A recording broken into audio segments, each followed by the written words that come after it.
নতুন ভিত্তিবর্ষ আর্থিক মূল্যবৃদ্ধির। আন্তর্জাতিক অর্থভাণ্ডার সম্প্রতি জানিয়েছে যে ভারতবর্ষের পরিসংখ্যান ত্রুটিপূর্ণ। মুদ্রাস্ফীতি ও জাতীয় আয়ের হিসাব 2011-12 সালের ভিত্তিতে করা হয়। প্রায় 14 বছর আগের হিসাবের পরিপ্রেক্ষিতে বর্তমান বছরের হিসাব নির্ণয় করা হয়। 2011-12 সাল অনেক পুরনো বছর, এই জন্য বর্তমান হিসাব ঠিক হচ্ছে না।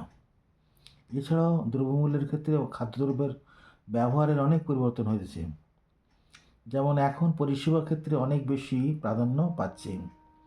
এছাড়াও কিছু কিছু নতুন খাদ্য যেমন নুডলস, কেক, চাউমিন, আইসক্রিম জাতীয় খাবার এখন বেশি ব্যবহার হইতেছে।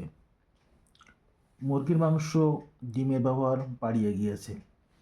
এখন ট্রেন ছাড়া অন্যান্য পরিবহন ব্যবস্থা আরও বেশি ব্যবহার করা হইতেছে।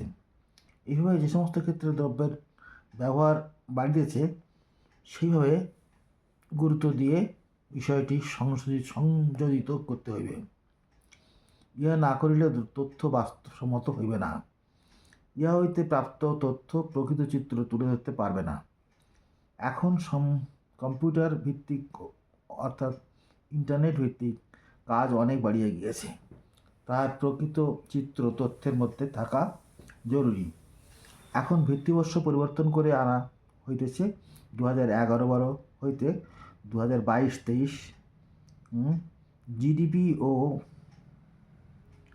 শিল্পবৃদ্ধির ক্ষেত্রে এবং মূল্যবৃদ্ধি 2024-কে ভিত্তিবর্ষ হিসেবে ধরে নেওয়া হইবে। আমি একটি টেবিল দিয়েছি যেখানে বেস ইয়ার শিফটিং কীভাবে হবে।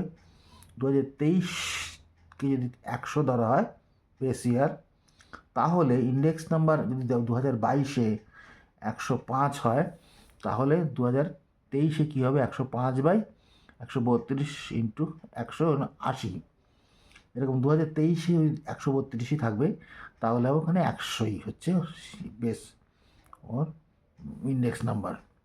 আর 2024-এ 169 হলে 169 132 ইন্টু 100 ইজ ইকুয়াল টু 128।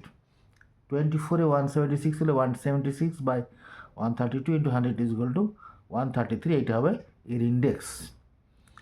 পরিসংখ্যানের ভিত্তিবর্ষ নিকটবর্তী কোনো বৎসরে পরিবর্তিত করিলে তাহার ফল অনেক বাস্তবসম্মত হইবে, কারণ দীর্ঘ সময় ব্যবধানে অর্থনৈতিক কাজকর্মের চিত্র অনেক পরিবর্তন হয়। উহার প্রকৃত ফল প্রতিফলন প্রয়োজনীয় মানদণ্ডে দেখা যায়। যেমন মুদ্রাস্ফীতিতে জাতীয় উৎপাদন জিডিপি, শিল্পবৃদ্ধি সূচক, খাদ্যদ্রব্য মূল্যবৃদ্ধি সূচক ইত্যাদি। ইহা হইতে পরিষ্কার যে ভিত্তিবর্ষ নিকটবর্তী বৎসরে পরিবর্তিত এখনই করা খুবই প্রয়োজন। থ্যাংক ইউ, ধন্যবাদ। এটাকে এই প্রতিবেদনটা শোনার জন্য আমার পেজে সাবস্ক্রাইব করবেন।